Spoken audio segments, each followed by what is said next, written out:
de repasar o de estudiar durante esta semana la historia denominacional de la iglesia.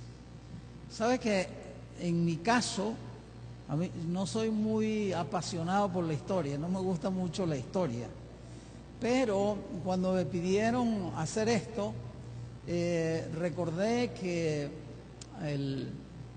cuando estaba en México, tuve la oportunidad de tomar una clase de esto, de historia denominacional. Y tuve como maestro a un señor que se llama Alberto Tin. Este doctor es el director del Seminario Adventista de la Unión, de la División de Sudamérica, de Brasil hacia abajo. Es interesante porque este señor, su tesis de grado fue el santuario y el mensaje de los tres ángeles. Y además de eso, él estudia los principios integradores de las doctrinas de la iglesia. ¿Sabe que ahora cuando nosotros llegamos a la iglesia y vemos que tenemos un cuerpo de doctrina, que tenemos unas creencias, pareciera que eso fue muy sencillo, pero eso no fue nada sencillo. Fue el trabajo arduo de nuestros la iglesia. De hecho, hubo un folleto de escuela sabática que se dedicó exclusivamente a eso. Y tal vez un término que ustedes conocen nos puede dar idea de lo que es reavivamiento.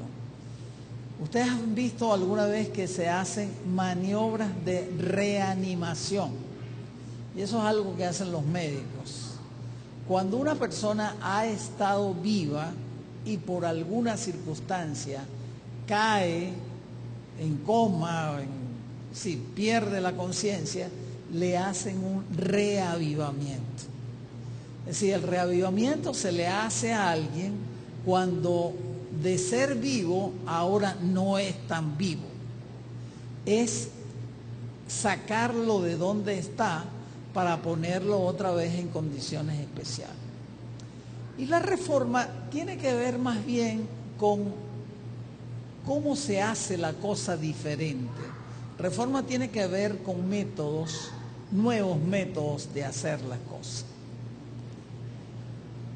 Para este periodo de 1888, la iglesia ya había madurado de alguna manera, en el sentido de que ya tenía un cuerpo doctrinal bien establecido. Ya se conocía el mensaje de los tres ángeles, ya sabíamos la doctrina del sábado, ya conocíamos la inmortalidad condicional.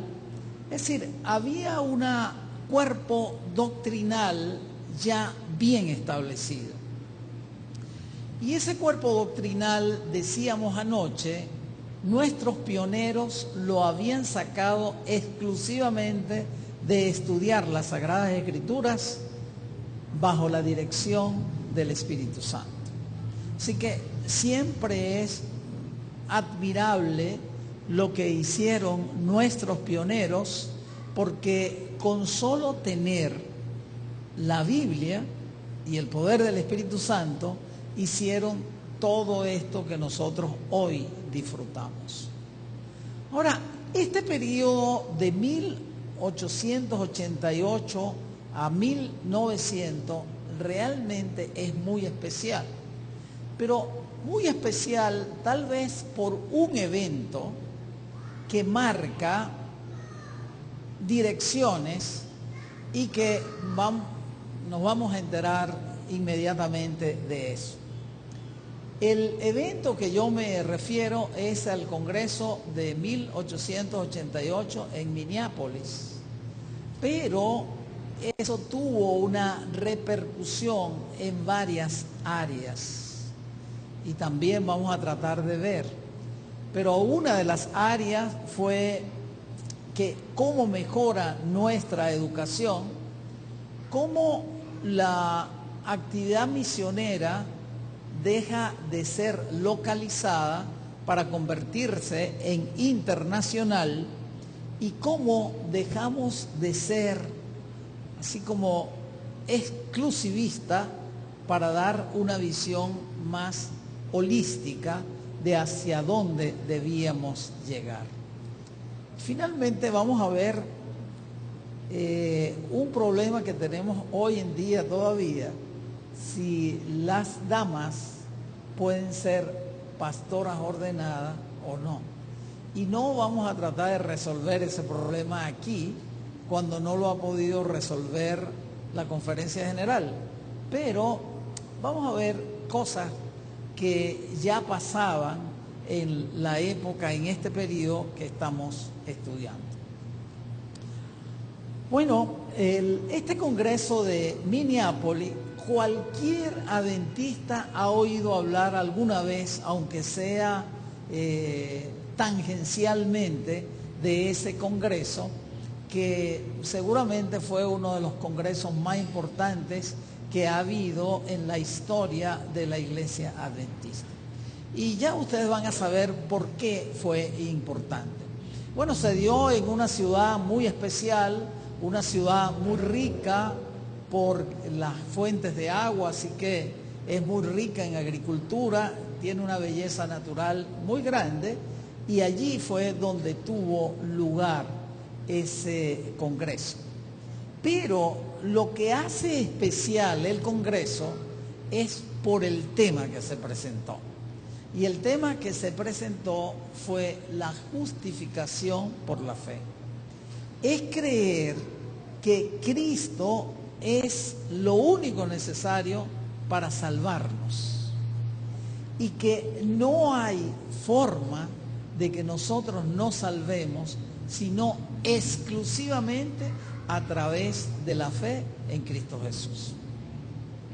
Ahora, uno cuando ve eso en este momento dice, bueno, pero eso no es ninguna verdad, eso no es nada nuevo, eso lo sabemos. Pero hay que, siempre que usted vaya a analizar cualquier cosa, tiene que situarse en el contexto histórico de cuando sucede un evento. Déjenme contarles que lo que se presentó allí en ese congreso fue eso, justificación por la fe. La importancia de Cristo como centro de nuestra creencia. Eso fue lo que se presentó. Pero eso ocasionó un gran,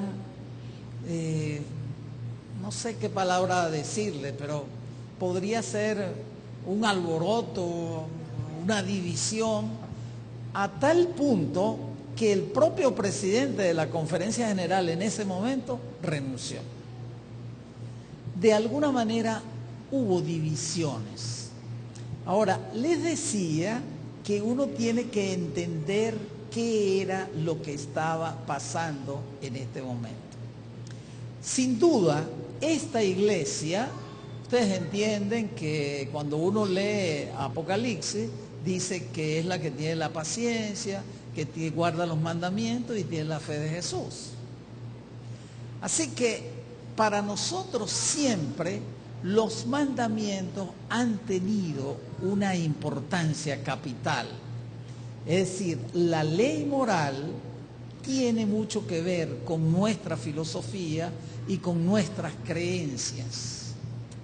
A tal punto que muchas veces exacerbar nuestra creencia que debemos seguir guardando la ley de Dios hace que nos olvidemos de quién hizo la ley de Dios, que es el Señor Jesucristo. ¿De acuerdo? Entonces, mire, tal vez todos ustedes conocen a Apocalipsis capítulo 13, donde se describen dos bestias. Una bestia que proviene del mar y una bestia que proviene de la tierra. Esa bestia que proviene de la tierra siempre se relacionó con el poder papal. La bestia es el poder papal. Pero hay otra bestia que viene de la tierra y que la hemos relacionado con los Estados Unidos. Ahora, lo que piensa esta iglesia es que cuando la bestia que proviene de la tierra se una con ese poder papal, van a imponer cosas. Y una cosa que van a imponer es la ley dominical.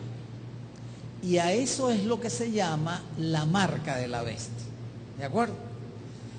Ahora, eso lo sabemos nosotros, pero los pioneros también lo habían enseñado y formaba parte también del conocimiento. ¿Ok?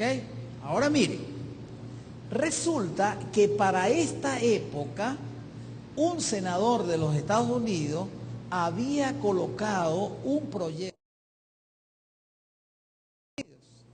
Entonces, en 1900 teníamos 220 y fíjense que las proporciones son así de 1000%. Para 1905, 417 y para 1910, 594. Y comentábamos anoche que esta iglesia tiene institutos, tiene escuelas, tiene escuelas secundarias y universidades en todo el mundo.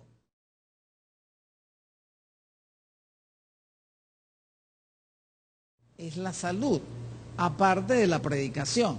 Pero esto, naturalmente, que tuvo un impulso muy grande posterior a 1888. Otra cosa realmente fabulosa que ocurrió fue la misión mundial. Y esto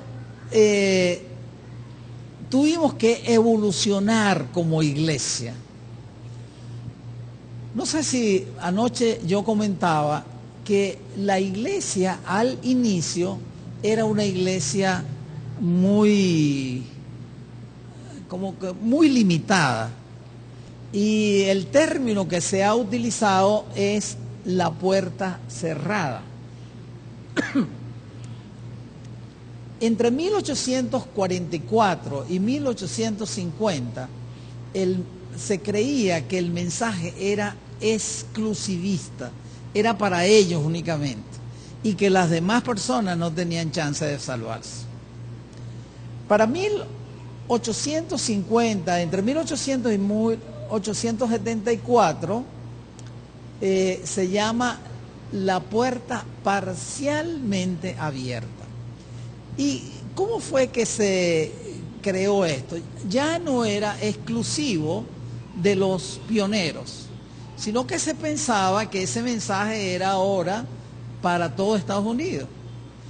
¿Y cómo era que había que predicarlo a toda nación? En Estados Unidos había representantes de todas las naciones. Así que ahí estábamos bien. Ahora, uno se pregunta, pudiera preguntarse, ¿por qué Dios permitió que esa gente pensara así? Que entre 1844 y 1850, 6 años, y todavía unos 30 años después, seguían con una mentalidad como cerrada. Y miren esto, Dios siempre sabe hacer las cosas. Si esta iglesia hubiera desde su comienzo salido a predicar, probablemente no tenía un cuerpo doctrinal todavía hecho. No había estudiado adecuadamente para poder presentarse a otra gente que tienen doctrinas completamente diferentes a nosotros. Así que imagínense si eso se hubiese hecho de esa forma, a lo mejor hubiera sido un fracaso. Pero Dios permitió que esta iglesia fuera creciendo lentamente, pero con pasos seguros. Ahora, resulta de que a partir de 1874 las cosas cambiaron. Y entonces ahora tenemos misiones en Inglaterra, en el resto de Europa, en Australia y en Sudáfrica. Y una de las personas distinguidas en esto fue este señor Haskell. A tal punto que ya para 1886 hay un libro que se publica, que se llama así, Historical State of the Foreign Mission of the Seventh-day Adventists. Ya hay que contar, hay que decir, y en ese libro está registrada la experiencia de nuestros misioneros. Pero tal vez la necesidad, ya tenemos misiones en todo el mundo, ya la gente salió, había que crear un departamento que diera asistencia técnica a estas personas, y precisamente eso es lo que se hace en 1889, cuando se crea la Conferencia General, crea el Departamento de Misiones Extranjeras, que hoy todavía existe.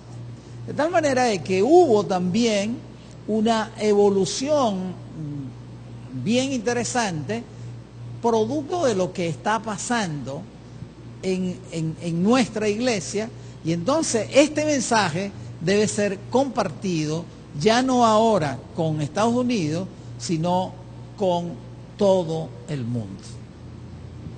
Ahora miren una cosa, todos estos pioneros nuestros eran blancos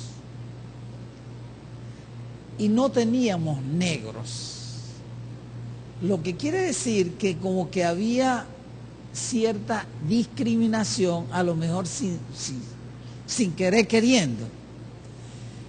La discriminación siempre ha existido, y en estos países, aún en Europa, ver a un latino provoca cierta distancia, y la piel negra como que no le gusta mucho ni a los propios negros. Así que al comienzo de la iglesia no teníamos muchos negros en la iglesia, pero ahora las cosas cambiaron. Cuando, no sé cuántos de ustedes han tenido la oportunidad de ir a una reunión de la Conferencia General, y realmente ahí hay más negros que blancos, con toda seguridad. Ahora se cambiaron los papeles, hay realmente buena cantidad de negros. Ahora, ¿cómo se hizo eso? Bueno, se hace también en esta época, y miren cosas que pasan. Para 1894, en la iglesia habían 50 negros nada más. 50 negros. Pero en 1909 llegaron a 900. Y observe usted cómo otra vez las proporciones crecen en gran cantidad. Elena de White ya estaba preocupada y se manifestó que teníamos un deber con la gente negra. Ahora miren, a veces los padres están muy preocupados por sus hijos, y uno lo que debería hacer es poner a nuestros hijos en las manos de Dios, porque Dios sí tiene planes para ellos. Este tal Exxon White, yo creo que les hizo sacar canas a la hermana White y al hermano White. ¿Por qué? Porque este muchacho no aceptó el evangelio a temprana edad. ¿Y usted sabe a qué edad se bautizó? ¿No saben? A los 45 años. Pero miren qué interesante. En ese momento está este asunto de que hay que evangelizar a los negros. Y entonces él, cuando se bautiza, se une a este señor Will Palmer y hacen una labor especial en la evangelización de los negros y particularmente todo lo que tiene que ver con el sur de Estados Unidos. Ahora, cuando se comienza esto, se comenzó con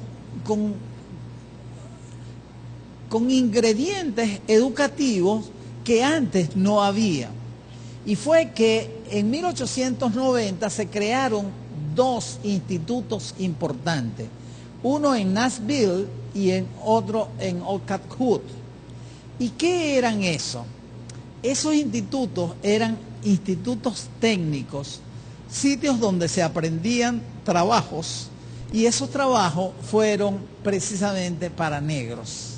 Entonces, observe cómo la actitud de la iglesia cambió radicalmente en todas las áreas, en el área educativa, en el área de la evangelización y en el área del trato con los demás. Si ustedes se ponen a revisar, no tiene sentido que nosotros estemos pensando en el mensaje de los tres ángeles, que era el pensamiento de la iglesia, y que no hubiese un plan de evangelización para negros.